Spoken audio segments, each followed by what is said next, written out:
अगर आप अपने दिन की शुरुआत शांति और सकारात्मक ऊर्जा से करना चाहते हैं तो ये गायत्री मंत्र आपके लिए जीवन में प्रकाश लाने वाला है। यह मंत्र बुद्धि, मन और आत्मा को शुद्ध करता है। इस मंत्र को चलाकर घर में छोड़ने से भी सकारात्मक ऊर्जा का प्रवाह बना रहता है। तो आइए अब मंत्र जाप शुरू करते हैं। ओम भुवस्वः तत्सवितुर्वरेण्यं भर्गो देवस्य धीमहि धियो यो नः प्रचोदयात्। ओम भूर्भुवस्वः तत्सवितुर्वरेण्यं भर्गो देवस्य धीमहि धियो यो नः प्रचोदयात्। ओम भुवस्वः तत्सवितुर्वरेण्यं भर्गो देवस्य धीमहि धियो यो नः प्रचोदयात्। ओम भूर्भुवस्वः तत्सवितुर्वरेण्यं भर्गो देवस्य धीमहि धियो यो नः प्रचोदयात्। ओम भूर्भुवस्वः तत्सवितुर्वरेण्यं भर्गो देवस्य धीमहि धियो यो नः प्रचोदयात्। ओम भूर्भुवस्वः तत्सवितुर्वरेण्यं भर्गो देवस्य धीमहि धियो यो नः प्रचोदयात्। ओम भूर्भुवस्वः तत्सवितुर्वरेण्यं भर्गो देवस्य धीमहि धियो यो नः प्रचोदयात्। ओम भूर्भुवस्वः तत्सवितुर्वरेण्यं भर्गो देवस्य धीमहि धियो यो नः प्रचोदयात्। ओम भूर्भुवस्वः तत्सवितुर्वरेण्यं भर्गो देवस्य धीमहि धियो यो नः प्रचोदयात्। ओम भूर्भुवस्वः तत्सवितुर्वरेण्यं भर्गो देवस्य धीमहि धियो यो नः प्रचोदयात्। ओम भूर्भुवस्वः तत्सवितुर्वरेण्यं भर्गो देवस्य धीमहि धियो यो नः प्रचोदयात्।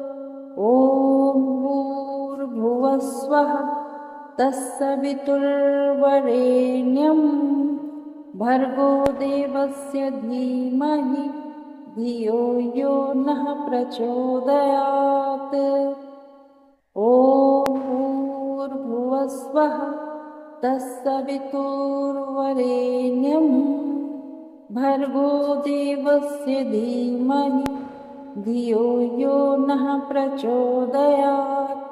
ओम भूर्भुवस्वः तत्सवितुर्वरेण्यं भर्गो देवस्य धीमहि धियो यो नः प्रचोदयात्।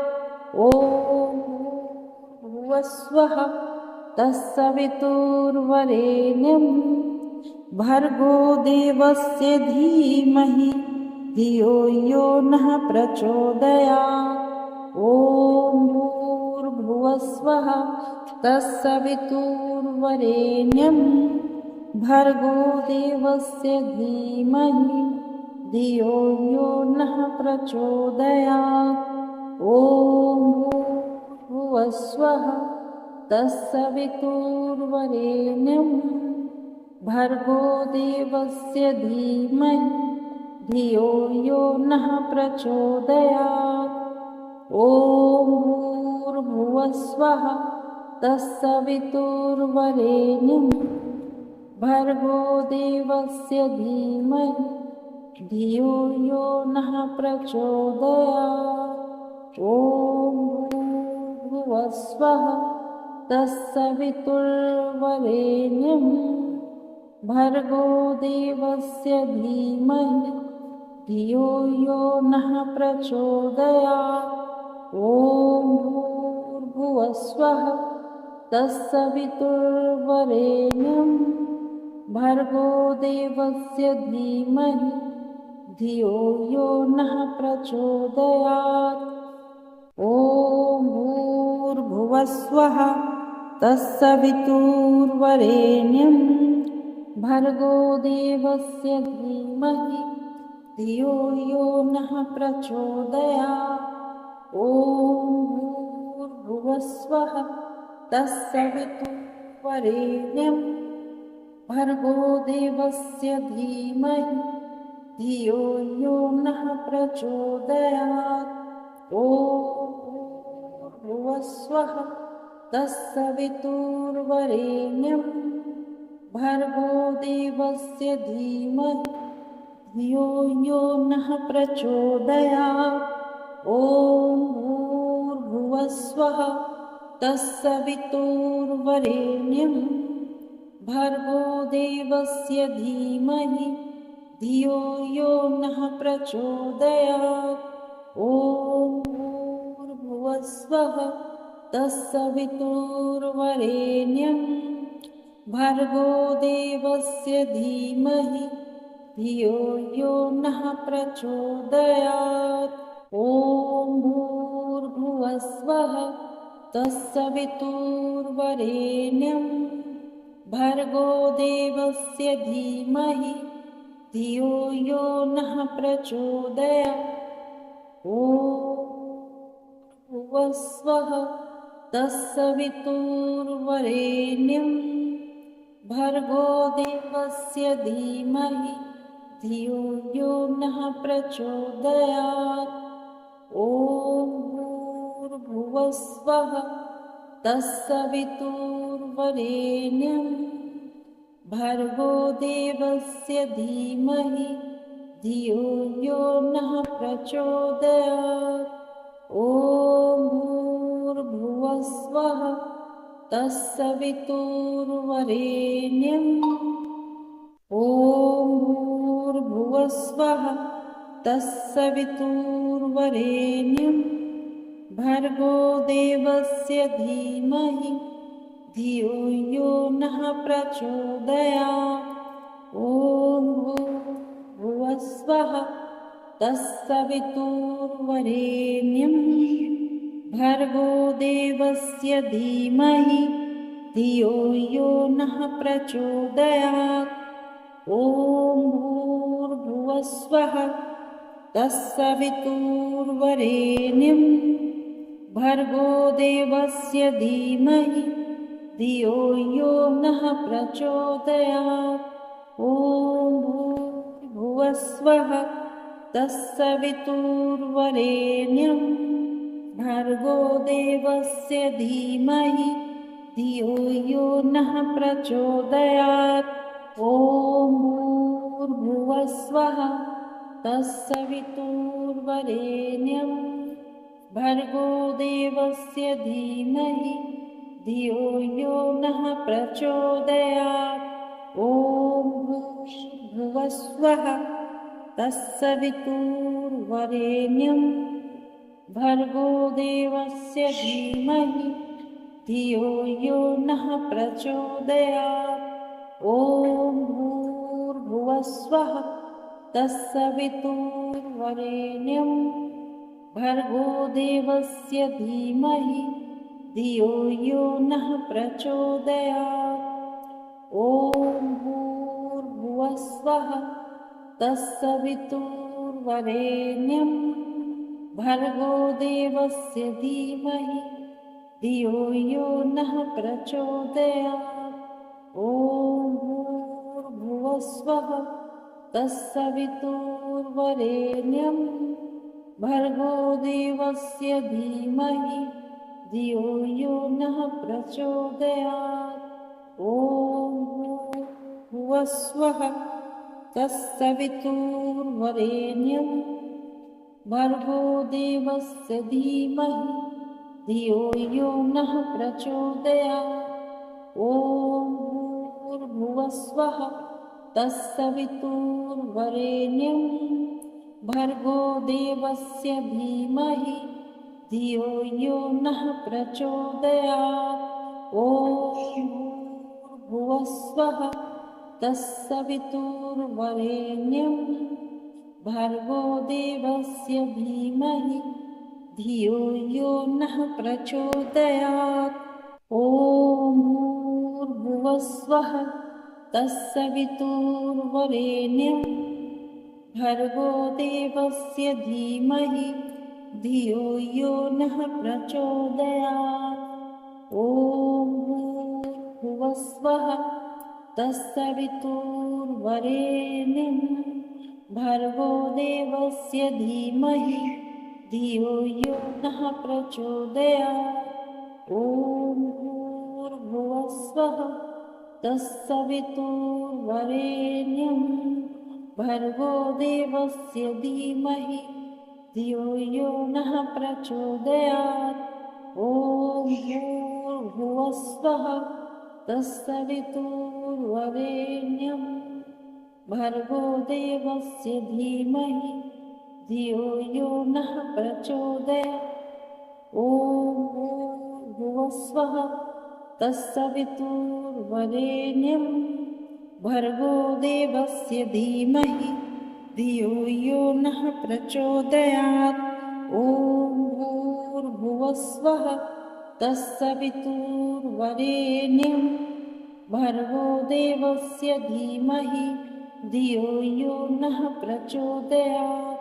ॐ भूर्भुवः स्वः तत्सवितुर्वरेण्यं भर्गो देवस्य धीमहि धियो यो नः प्रचोदयात्।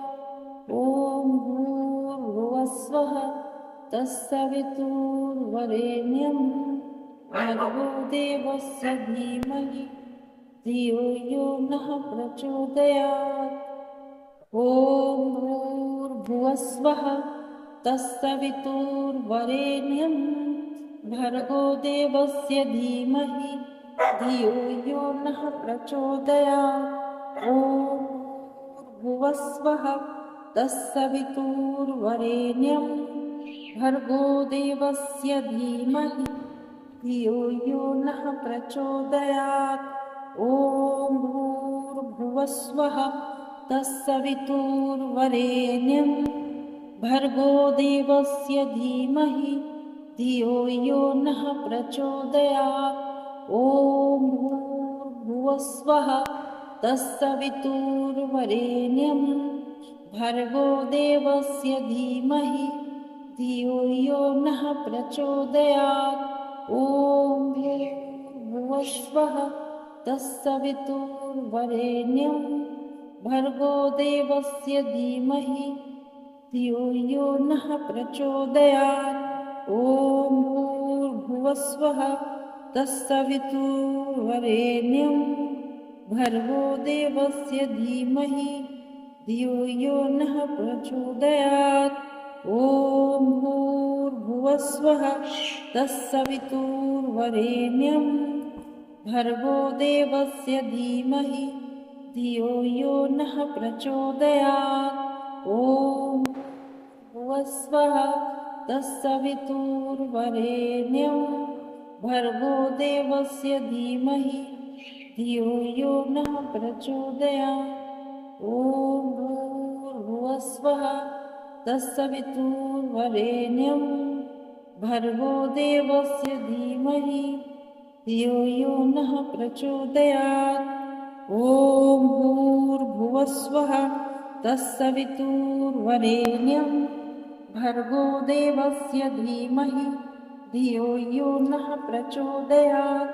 ॐ भूर्भुवः स्वः तत्सवितुर्वरेण्यं भर्गो देवस्य धीमहि धियो यो नः प्रचोदयात्। ॐ भूर्भुवस्वः तत्सवितुर्वरेण्यं भर्गो देवस्य धीमहि धियो यो नः प्रचोदयात्। ॐ भूर्भुवस्वः तत्सवितुर्वरेण्यं भर्गो देवस्य धीमहि धियो यो नः प्रचोदयात्। ॐ भूर्भुवस्वः तत्सवितुर्वरेण्यं भर्गो देवस्य धीमहि धियो यो नः प्रचोदयात्। ॐ भूर्भुवस्वः तत्सवितुर्वरेण्यं भर्गो देवस्य धीमहि धियो यो नः प्रचोदयात्। ॐ भूर्भुवस्वः तत्सवितुर्वरेण्यं भर्गो देवस्य धीमहि धियो यो नः प्रचोदयात्।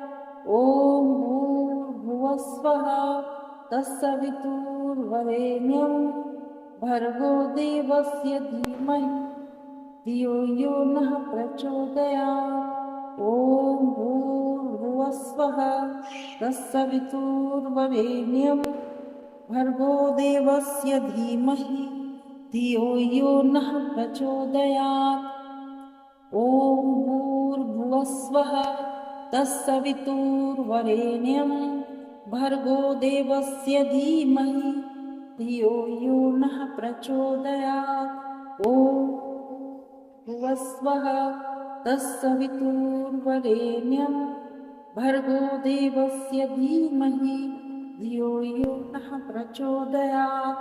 ॐ भूर्भुवस्वः तत्सवितुर्वरेण्यं भर्गो देवस्य धीमहि धियो यो नः प्रचोदयात्। ॐ भूर्भुवस्वः तत्सवितुर्वरेण्यं भर्गो देवस्य धीमहि धियो यो नः प्रचोदयात्। ॐ भूर्भुवस्वः तत्सवितुर्वरेण्यं भर्गो देवस्य धीमहि धियो यो नः प्रचोदयात्। ॐ भूर्भुवस्वः तत्सवितुर्वरेण्यं भर्गो देवस्य धीमहि धियो यो नः प्रचोदयात्। ॐ भूर्भुवस्वः तत्सवितुर्वरेण्यं भर्गो देवस्य धीमहि धियो यो नः प्रचोदयात्। ॐ भूर्भुवस्वः तत्सवितुर्वरेण्यं भर्गो देवस्य धीमहि धियो यो नः प्रचोदयात्। ॐ भूर्भुवस्वः तत्सवितुर्वरेण्यं भर्गो देवस्य धीमहि धियो यो नः प्रचोदयात्। ॐ भूर्भुवस्वः तत्सवितुर्वरेण्यं भर्गो देवस्य धीमहि धियो यो नः प्रचोदयात्। ॐ भूर्भुवस्वः तत्सवितुर्वरेण्यं भर्गो देवस्य धीमहि धियो यो नः प्रचोदयात्। ॐ भूर्भुवस्वः तत्सवितुर्वरेण्यं भर्गो देवस्य धीमहि धियो यो नः प्रचोदयात्। ॐ भूर्भुवस्वः तत्सवितुर्वरेण्यं भर्गो देवस्य धीमहि धियो यो नः प्रचोदयात्। ॐ भूर्भुवस्वः तत्सवितुर्वरेण्यं भर्गो देवस्य धीमहि धियो यो नः प्रचोदयात्। ॐ भूर्भुवस्वः तत्सवितुर्वरेण्यं भर्गो देवस्य धीमहि धियो यो नः प्रचोदयात्।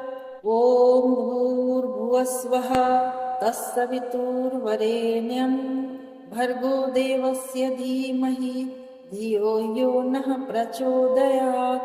ॐ भूर्भुवस्वः तत्सवितुर्वरेण्यं भर्गो देवस्य धीमहि धियो यो नः प्रचोदयात्। ॐ भूर्भुवस्वः तत्सवितुर्वरेण्यं भर्गो देवस्य धीमहि धियो यो नः प्रचोदयात्। ॐ भूर्भुवस्वः तत्सवितुर्वरेण्यं भर्गो देवस्य धीमहि धियो यो नः प्रचोदयात्। ॐ भूर्भुवस्वः तत्सवितुर्वरेण्यं भर्गो देवस्य धीमहि धियो यो नः प्रचोदयात्। ॐ भूर्भुवस्वः तत्सवितुर्वरेण्यं भर्गो देवस्य धीमहि धियो यो नः प्रचोदयात्। ॐ भूर्भुवस्वः तत्सवितुर्वरेण्यं भर्गो देवस्य धीमहि धियो यो नः प्रचोदयात्। ॐ भूर्भुवस्वः तत्सवितुर्वरेण्यं भर्गो देवस्य धीमहि धियो यो नः प्रचोदयात्। ॐ भूर्भुवस्वः तत्सवितुर्वरेण्यं भर्गो देवस्य धीमहि धियो यो नः प्रचोदयात्। ॐ भूर्भुवस्वः तत्सवितुर्वरेण्यं भर्गो देवस्य धीमहि धियो यो नः प्रचोदयात्।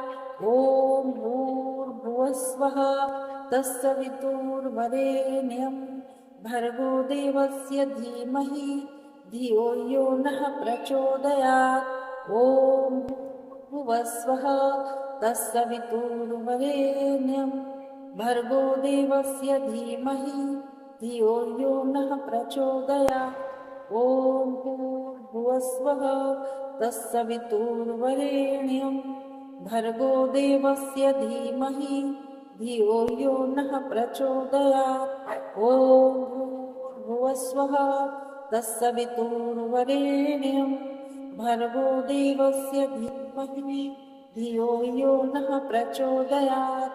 ॐ भूर्भुवस्वः तत्सवितुर्वरेण्यं भर्गो देवस्य धीमहि धियो यो नः प्रचोदयात्। ॐ भूर्भुवस्वः तत्सवितुर्वरेण्यं भर्गो देवस्य धीमहि धियो यो नः प्रचोदयात्। ॐ भूर्भुवस्वः तत्सवितुर्वरेण्यं भर्गो देवस्य धीमहि धियो यो नः प्रचोदयात्। ॐ भूर्भुवस्वः तत्सवितुर्वरेण्यं भर्गो देवस्य धीमहि धियो यो नः प्रचोदयात्।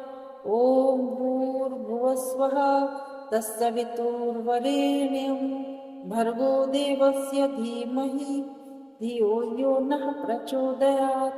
ॐ भूर्भुवस्वः तत्सवितुर्वरेण्यं भर्गो देवस्य धीमहि धियो यो नः प्रचोदयात्।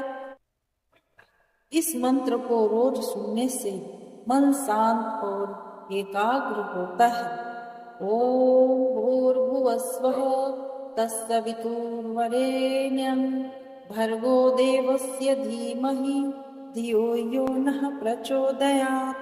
ओम भूर्भुवस्वः तत्सवितुर्वरेण्यं भर्गो देवस्य धीमहि धियो यो नः प्रचोदयात्।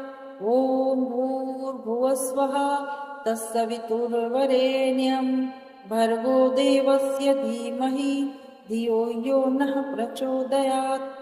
ओम भूर्भुवस्वः तत्सवितुर्वरेण्यं भर्गो देवस्य धीमहि धियो यो नः प्रचोदयात्।